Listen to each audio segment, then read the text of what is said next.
Hello, everyone. Welcome to a very special live stream, my fifth anniversary live stream, where, as I promised, I will be showing the not the rest of my Superman collection, but just the volume two of Superman. Superman from 1987, as it was relaunched by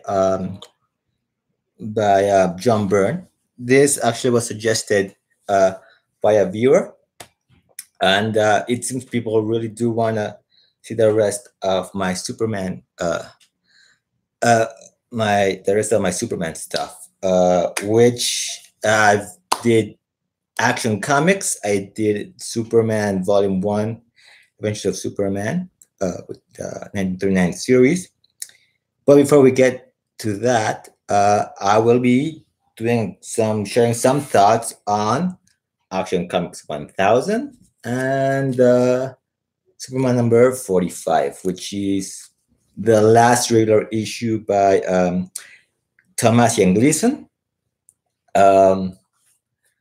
Before we go through the transition to the new Brian Michael Bendis era, which has a lot of people concerned, and they shouldn't really be. I think he's not. I think Bendis will not shake too much some of the dynamics that are there. People have asked about John. I've seen people ask Bendis about John on Twitter, and he said that he will be there. So, not concerns on that side, but I think a few more things to the. He's actually said it that he's more about adding stuff than taking stuff away. So first off, the 80-page Action Comics 1000. Actually, I thought I was only going to be getting Action Comics 1000 because I'm right now in a bit of a budget. So I thought that I would only be getting one book. Actually, got both Superman books. I did not get the Brave and the Bold miniseries. I'll probably get that next week if there's a copy left. Which, like I've said in the reviews for that book, I'm kind of a little bit on the edge of is it really good, but it seems to be picking up. So, anyways, 80 pages celebrating Superman's 80th anniversary, as well as the milestone 1000 issue. Now, I really want to clear one thing up before I move on, which is the date April 18 has been declared Superman's birthday, but that's not exactly right.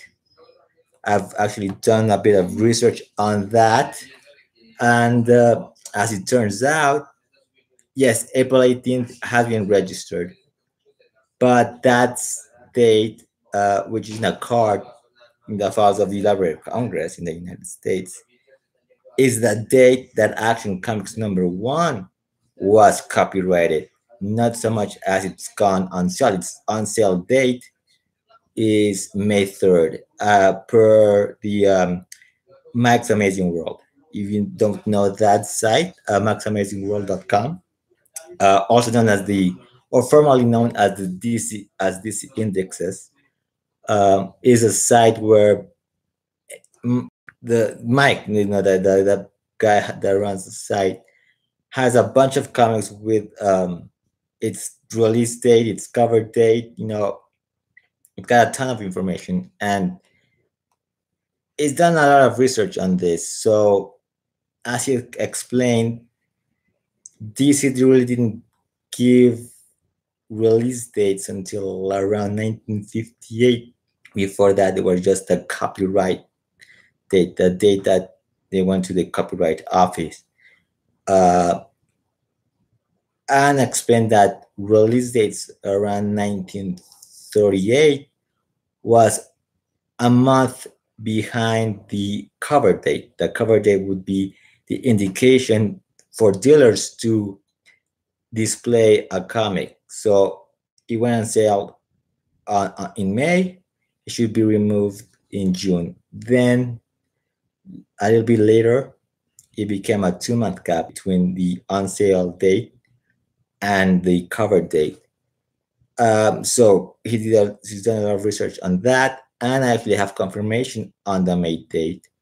There's this recording you can find actually on YouTube, which I've shared before, which is some sort of radio program that was directed to the independent news distributors, which is which was DC's distribution arm.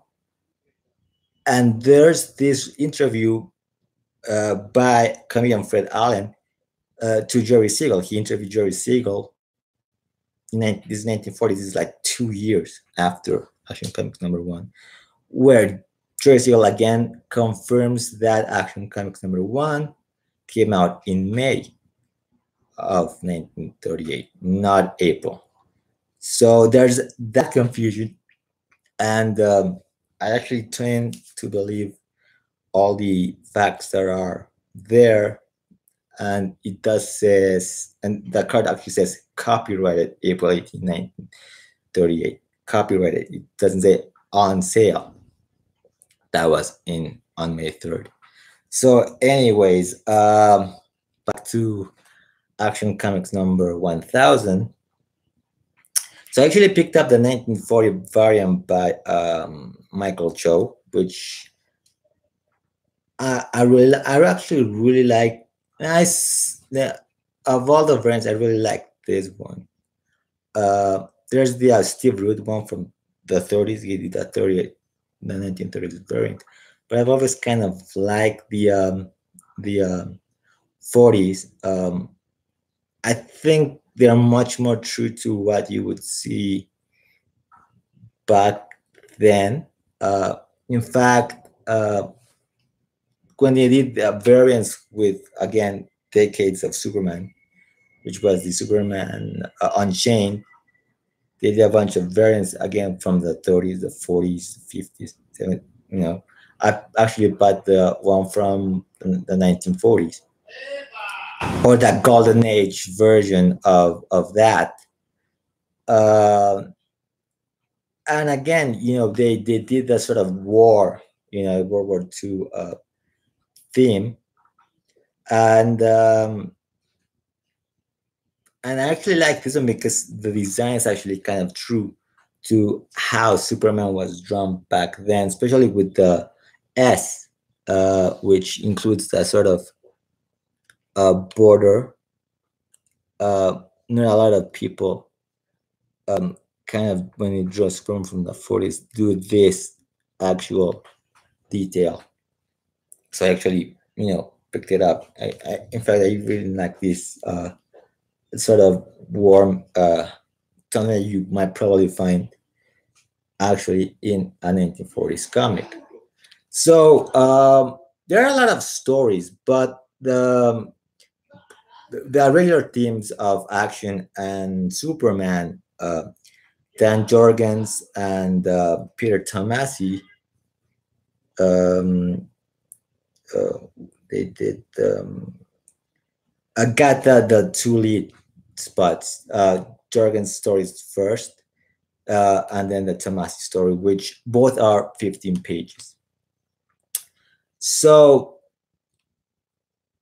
I actually like Dan Jorgens' story. Was very touching. I mean, I was misty-eyed by the time I finished reading the story. A great appreciation of what Superman means to Metropolis. It's wonderful, nice.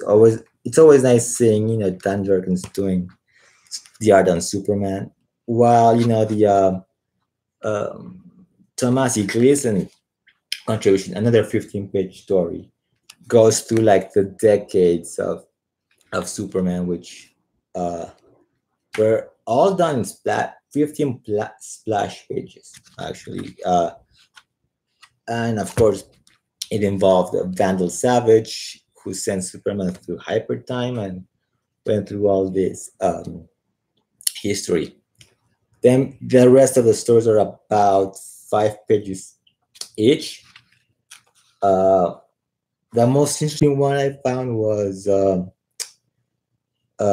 J.F. John's Richard Donner contribution, which sort of goes back to Action Comics #1 and what happened between the pages of that 13-page story with a criminal that had well, not criminal, but this tough guy who kidnapped Lewis, and Superman showing up in public. But yeah, all the stories are great, and I would want to go through all of them. Probably will. Then there's there are definitely great highlights. The 5 Minutes by Louis Simonson and Jerry Ordway, who were in the 90s, 80s and 90s, actually. The ones that relaunched Superman. Well, Jerry Ordway was the artist in Adventures when Superman in the relaunch, with Mark Wolfman as writer, Louis Simonson. Of course, she actually got to the fourth Superman title, Superman Man of Steel, and so it was kind of nice, a nice pair up. And of course, we got a Paul Dini story with art by Jose Luis Garcia Lopez. Another fun little look with Mr. and Mrs. Pitlick. And then, of course, the last story, which is the Brian Michael Bendis story, which is 12 pages, introduces us to the new villain and starts setting things up for his Man of Steel miniseries, and his coming with Action 1000 and Superman #1 again. So even Supergirl has a few appearances in that story and in this issue. Wonderful issue. And now I can hi Sleepy, hi. And I actually can say that I actually own issues 700, 800, 900, and this one, which I gotta say, this was a bit of a disappointment because just 80 pages when the issue 900 from 2011 was 96 pages long. But again, great. And I'm glad it's kind of 80 pages, because it's not square bound. Really nice. And then, of course, Superman #45, the last regular issue by Gleason and Tomasi. There's as well. So Don Jorgen's last regular issue was 999, and there's still that Action Comics special. Gleason and Tomasi have the Superman special that comes out next month, but this being their last regular issue, it's a farewell to Hamilton, and it really talks a lot about change and accepting change, and it sort of really does close a chapter in Superman's life and in this run, because from here on out they will be going and spending time in Metropolis. So it's a nice, touching farewell to an era of Superman comics. So, okay, I've been doing a lot of talking, so let's start with the showing. So, a lot of people will be coming to see the Superman the rest of my Superman books. So as I said, I will only be showing Superman from 1987, the 1987 series, which is going to be a bit short though, because I don't have a lot of those, and it really was a pretty short run, but 220 something issues. Um, and was I was actually thinking of adding Man of Steel, but that's even shorter, and it's in a different box, and I don't want to fill myself with boxes. So probably show those books in a video, because it's just gonna be in a short video later on. So let's get going. First off, we got Superman #2, which I actually read this story in the Superman Through the Ages book, which would be, so here we go. Superman, the greatest stories ever told. That's where I actually read this issue, this story first. Uh, Actually, a few years before I saw this, I actually must have been around the early 2000s, around 2000. I want to say 2003, 2004. So we're around there. I actually saw Superman #1, but it was a little bit expensive. I thought it was a little bit expensive, or it was in rough shape. I can't remember, but I did not pick it up. So I guess a few years ago, I don't remember exactly when I actually saw this issue, and I bought it, and it was a lucky pick that I saw this issue. In fact, these days you really can find a lot of 80s or 70s stuff here in Mexico. They're